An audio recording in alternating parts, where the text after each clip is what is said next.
Friends and family, welcome back to the channel. Psyched that you're here. Today's transmission is something that is very near and dear to my heart, and something that has helped me to really change my entire life, to shift everything from my perspective of who I am, what this world is, what's possible. It has unlocked, once again, my imagination that I had when I was a child. It has unlocked a sense of creativity and self-expression from deep within me that had really gotten plastered over through this programming that we take on at all different periods of our life, but most significantly from when we were children. And today's transmission is going to be on plant medicines, the path of using plant medicines to assist you on your journey. And there's that saying that plant medicines aren't for everyone, but they are for everyone. And I'm at a point now where I truly believe that these master plant teachers, whether it's psilocybin mushrooms, whether it's ayahuasca, whether it's peyote, whether it's iboga, it can be cannabis, all of these are aspects of the consciousness of Mother Earth. And I believe that Mother Earth is a very conscious, sentient being of her own. And as she's evolving her own consciousness, of course, we living on this earth as our home, we go with her. And so when we take in these plant teachers, we're taking in her consciousness, her wisdom, her connection to source, to God, the universe, whatever you want to say. And I just want to bring context to this in the sense of my own journey, my life.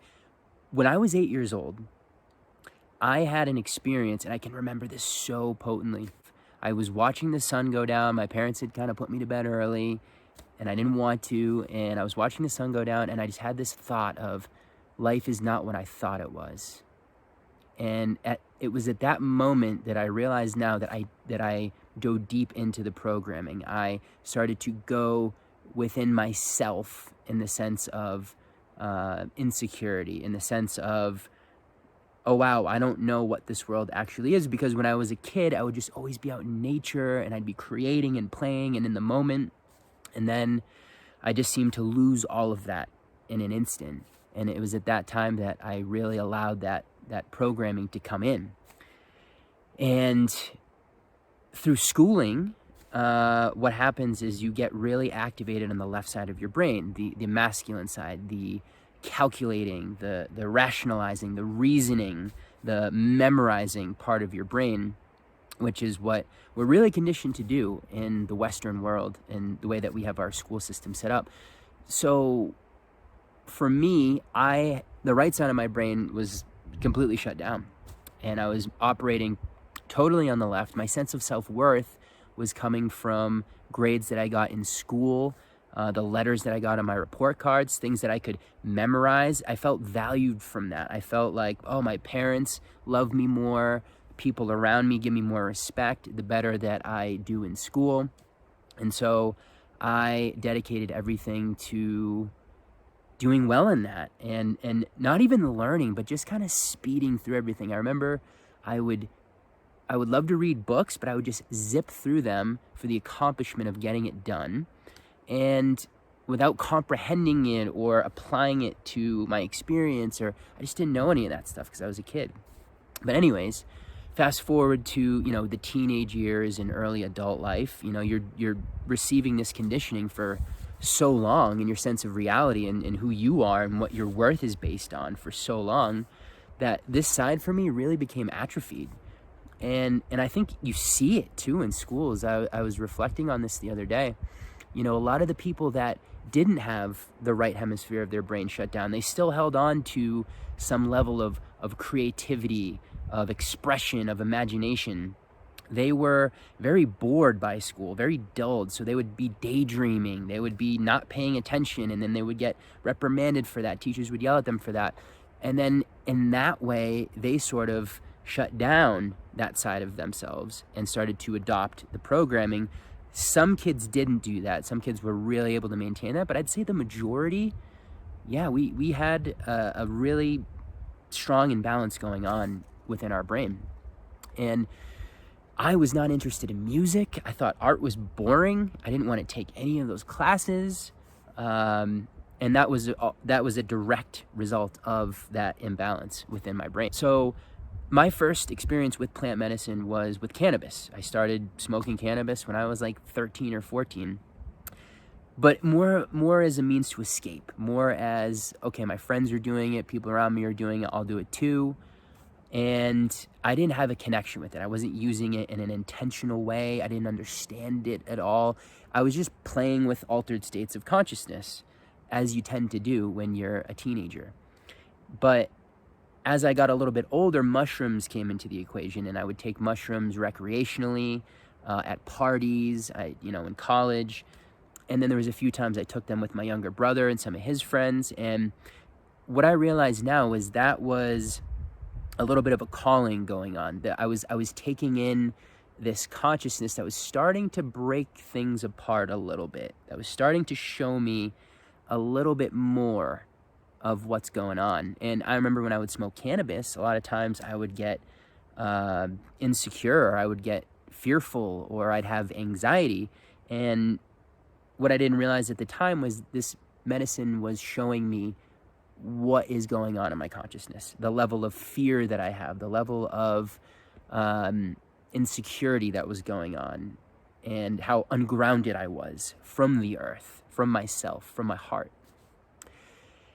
And everything changed when I was listening to a podcast. I was listening to an Aubrey Marcus, or it was on Joe Rogan's podcast. It was Aubrey Marcus, and he was talking about his first plant medicine journey with ayahuasca in Peru, in the Amazon, in the jungle. And I listened to that, and there was something happening where I listened to every single word. I just took it in so deeply, and by the end of it, I had such a strong knowing, in a way that I've never really felt before in my life, that I needed to go do that. I needed to go have that experience.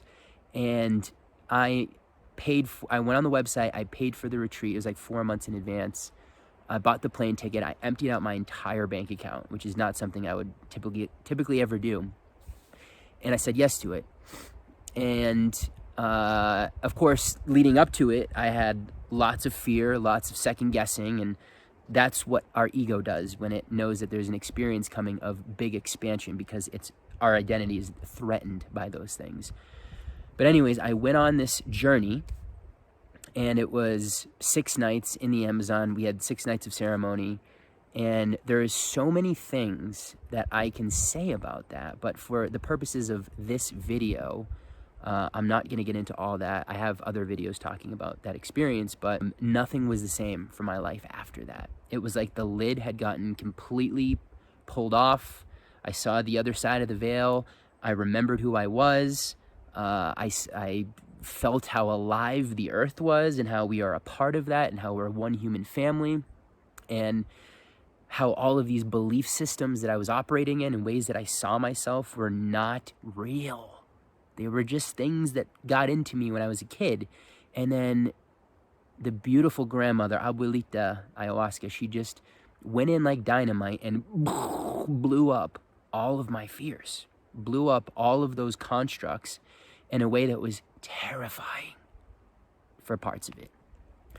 But then when the love came in, and when I was able to see what those things were doing to my life, and how it was disconnecting me from myself, everything came together. And so I after that experience, I flew home. I cried on the plane like you wouldn't believe. The people sitting next to me must have, who knows what they thought. They're like, is that movie really sad that he's watching? Not realizing I just had this complete life shift, this massive change, that this plant, this beautiful vine, I should have said that actually. For those who don't know what ayahuasca is, it is a vine that is grown natively in Peru. And when you put it together with chacruna leaves, which have DMT, it inhibits and becomes an inhibitor for the DMT in the chacruna. So the two come together, and they form this brew that you heat up for quite some time, you mix together, and you drink. And that and then you have about like a shot glass of it or so, and then you're in a ceremony. You have intentions. You're working with a shaman, a medicine person who's been doing this their entire life, who facilitates this type of thing, because as you can imagine, we have lots of shadows, and we have lots of things within our consciousness that are not of the truth. And when we start to raise our frequency, those things will be pushed to the surface, and that can be expressed in really different ways for different people. You know, you'll see anger, you'll see sadness, you'll see grief, you'll see all the spectrum of emotions come out of people when you go to these experiences, and it's beautiful. But, you know, if it's your first time, it can be jarring. It can be a little bit like, holy shit. But anyways, that was like my first time using a plant in that way, very intentionally, very ceremoniously. And when I came back from that, nothing was the same. Everything I saw was different. And I knew that I needed to make a big shift in my life. And then mushrooms started to come into the picture, and I started to use them more consciously. I started to take solo journeys in the forest and just walk around and meditate and have intentions for what I wanted to explore, things that I wanted to experience. And that became a whole new experience of taking in mushrooms, as opposed to the recreational kind of party use that I'd done before, using them at festivals, that type of thing, and just kind of getting this crazy outer world experience, but not really doing anything for my own consciousness or exploring the depth of who I am. And so, yeah, these plants, what they do is when they get in you, they continue working with you. It's not just, you know, a one-off experience where it goes away. They continue to keep opening you up.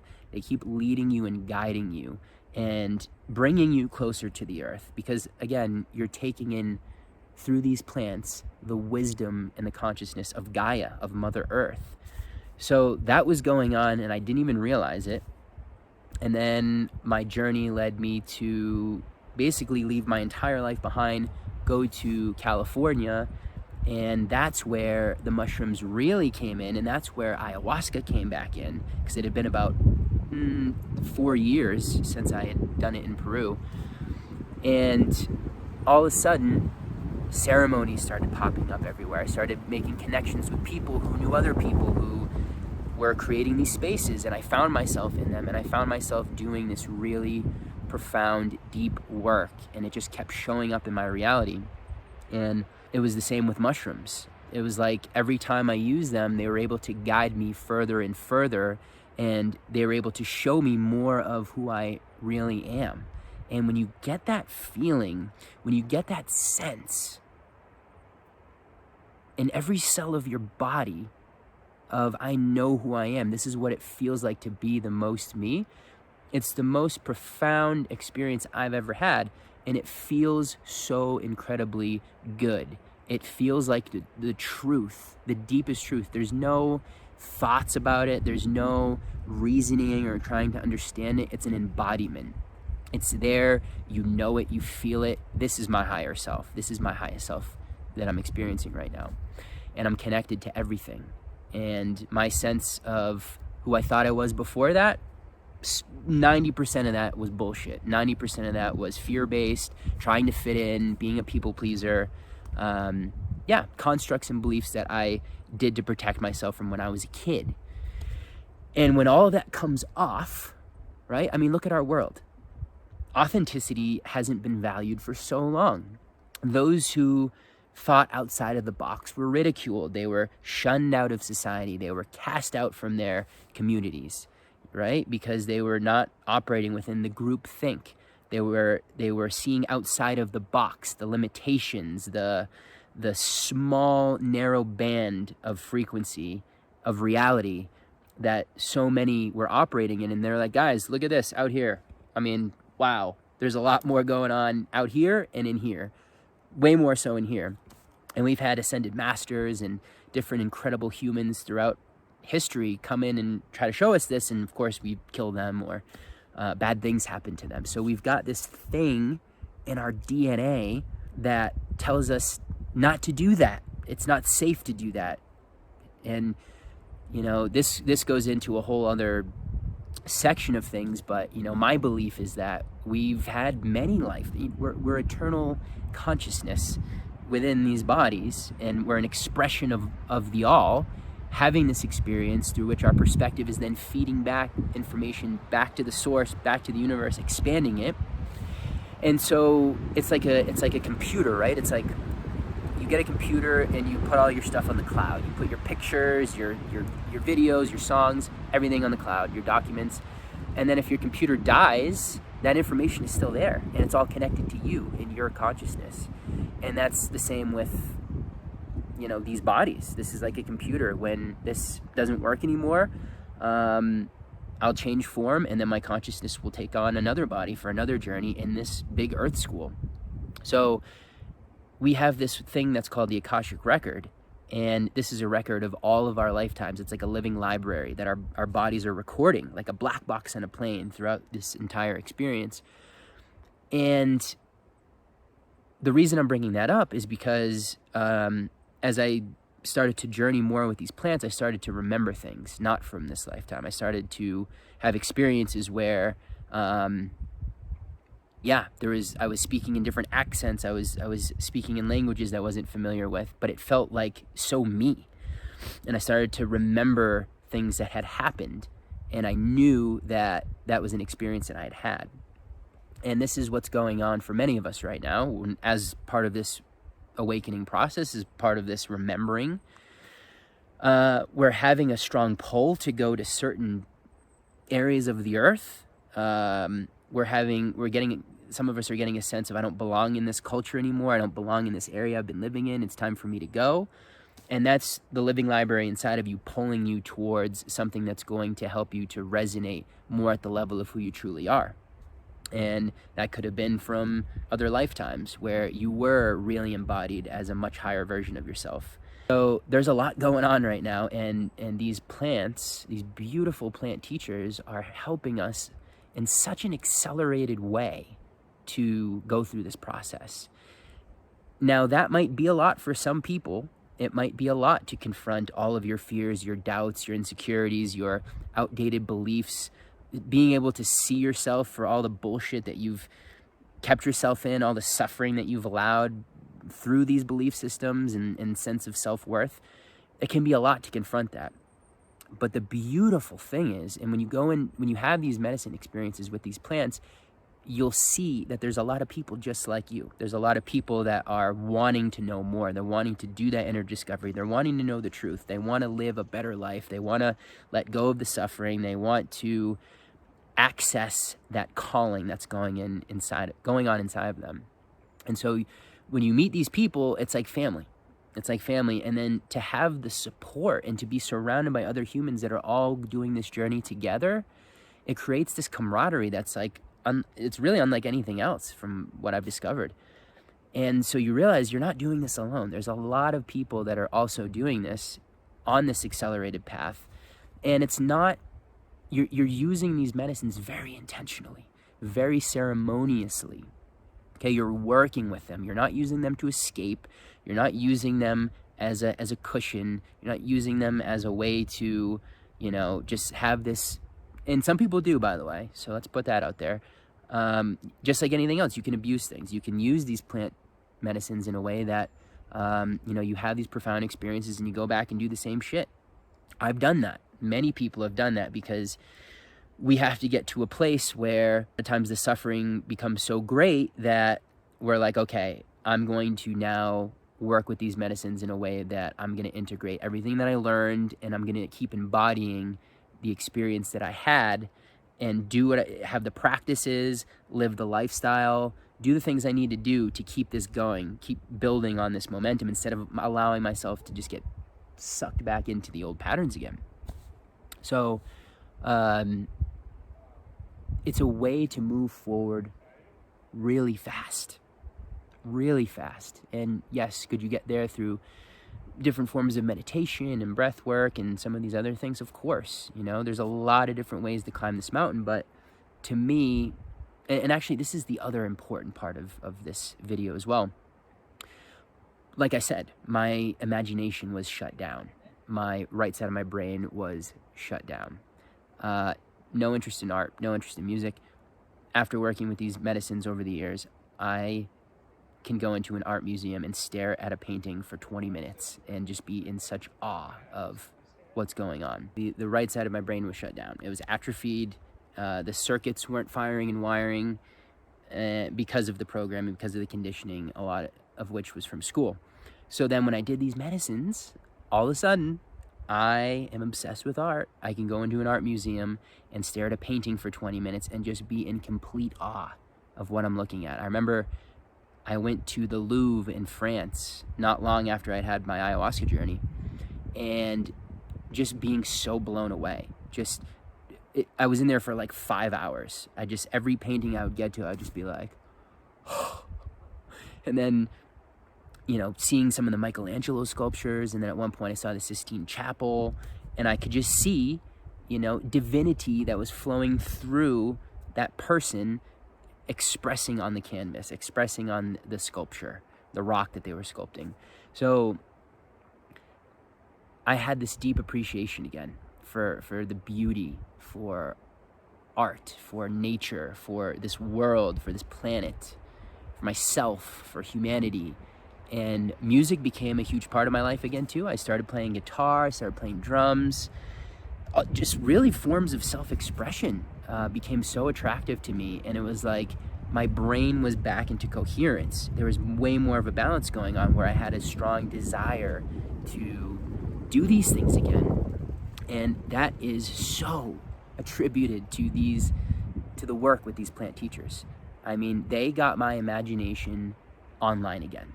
The imagination that I had lost as a kid was now back online again, and it was so profound and so beautiful. I'm so thankful that these plants have been able to restore that side of me, to restore the truth of who I am. And now it just keeps expanding. And now I'm in this relationship where, as there's less fear, there's less resistance, and there's more openness and allowing, I can dive deeper. I can find out more of who I am. I can see more of the truth in my everyday life. I can feel more. I can sense more. So these medicines are so profound, and I believe that we're seeing it already. Cannabis has gone through its phase of legalization, and I mean, the fact that they were ever illegal anyways is like a whole other story, but now mushrooms are starting to go through the same process. Mushrooms are being proven so effective in our bodies for depression, anxiety, a lot of these cognitive issues that we're having. This is the remedy for that. Instead of this pharmaceutical paradigm where you're put on 10 different forms of medication to try to calm yourself down, to try to stop the racing mind and all the bullshit story. No, we have to do that ourselves, and we can use these beautiful tools provided by the earth. The home that we live on for this experience gives us these things to bring us back. Right? We've created a reality where we've been disconnected from the natural world. We've been, in a lot of ways, distracted from our light, from what's true, what matters. We've been separated from nature, from ourselves. There's been so much separation, and now we're coming back to the truth. There's a lot of people that are going through this process right now of expansion and asking for more and asking the question, am I more? Is there way more to what this is? And the answer is a big yes. A big yes. And again, even if you just have one experience with these medicines, right? Like, I've seen it time and time again, a career physician, a career lawyer who has established his entire life story based on his intellect. His value is centered around his intellect, right? Then he realizes he's sad. There's more. There's something empty inside of them. And so they go on the seeking journey to try to heal that. They find themselves in these ceremony rooms. They get the experience where the right side comes back on, the visuals come back, the creativity comes back, the inner knowing comes back, and all of a sudden they give up that profession and they go and become a painter, or they go and, be in a cabin for a year and learn instruments and play songs. And get into acting or whatever form of self-expression feels really good for them. And I've seen it so many times. What I'm here to say, again, is that these medicines, to me, they can be something that are so valuable to every human on this planet. Every human that is going through any sort of struggle, and every human that's in their mind, dealing with depression, anxiety, feeling disconnected from themselves. Even just one experience can be enough to push you along, can be enough to make something click that you need, to give you a level of clarity that you needed, to give you the creativity that you were needing to take on that project or start that new project, start that entrepreneurial endeavor, or whatever it is. And you're expanding your mind, you're lighting up and firing and wiring the right side of your brain again, creating way more coherence in your mind, and then of course your mind and your heart together operating in a coherent way is the most powerful state we can be in. And that's where things are going right now, and these plants are an accelerated path. And I recommend them to everybody. Now, of course, there's levels of discernment for this. You should do your own research. You should see if it makes sense for you. You should only do it if you're feeling the calling in your heart. You shouldn't do it because other people are, or you think it's the cool thing to do, or you think you're missing out. Like, don't do it in that way. Do it from a genuine desire to discover more of yourself, more truth about this reality. And go in with an intention of healing. Go in with an intention of something that you're really wanting to explore, something that you're really wanting to move beyond in terms of like a belief system, or something you really need to work through. Specifically for this opioid crisis we've had, I mean, people are finding themselves in iboga rooms in Mexico or Costa Rica, and they're healing. They're healing their addiction. They are having an experience that brings them back to themselves. And when they go to use again, when they get back to their life, there's so much love and self-respect there that they don't put themselves in a position to hurt their bodies, to hurt their consciousness, to stay in the darkness. Not to say some don't, but this has a really high success rate, and it makes sense that the natural world is helping us through this process. It's bringing more of a balance again to something that's become so imbalanced in a world that's been created so much by just the intellect, where the imagination is left out. The programming I got from a kid is the imagination isn't good. It's make-believe. It's not the real world. When actually, and Neville Goddard's one of my favorite teachers on this, the imagination is everything. The imagination is more real than anything else. Everything that you're seeing that's man-made started in the imagination. Someone believed that to be possible, and they made it happen. They saw it in the mind. They believed that it was something that could be created, and then the steps were taken to bring it into form. And that imagination is something that's given to us by the Creator. It's what is inside of us that emulates the Creator, that emulates Source. Unlimited creative capacity, our imagination, just as the Creator itself has. So that's the little piece inside of us that we are gifted with, that we can use to create so much beautiful things in our life, to cultivate a sense of who we are that is harmonious and peaceful and expansive and wonderful and powerful and confident and radiant and magnetic. We get to use our imaginations to create that sense of ourselves, which is the truth. That's who we are, without all the programming and the shadows and the traumas, and the plants have shown me that's time and time again. So I'm making this video because if you're on the fence, if you've been thinking about this, if it's something that you're feeling any sort of calling towards, you have a hesitation towards it all, I would invite you to really consider this. Even just a small amount. Lots of people are doing microdosing right now with mushrooms. Look at Silicon Valley. They've been microdosing with LSD, psilocybin, and other things for years. And, they're using it in a more nefarious way, I would say, to create technology that keeps people hooked and addicted rather than making the world a better place. But you can see the level of creativity that they're pulling from the wisdom of these plants. We just need to redirect that in a way that is for the good of everyone, for the good of the earth, for moving us forward as a human race, instead of keeping us locked in and having this profits over people mentality, which is silly. And it's a much lower consciousness, and that's going away, thankfully, in the Aquarian age. So I have so much love and respect, and I cherish these beautiful teachers, these tools, these master medicines that are given to us by Mother Earth, that are here to help us heal, that are here to bring us back into harmony and connection with the natural world, which is what these bodies are. They're directly tied to the earth. And if we're disconnected from the earth, we're disconnected from ourselves, and that's when we have all the issues that we have. So it makes sense that, of course, reconnecting to Mother Earth, to nature, to our bodies, would bring about a huge shift in consciousness on our planet, that we recognize we're one human family. We're in a symbiotic relationship with this natural world. The trees give out the air that we breathe. What we breathe out, the trees take in as food.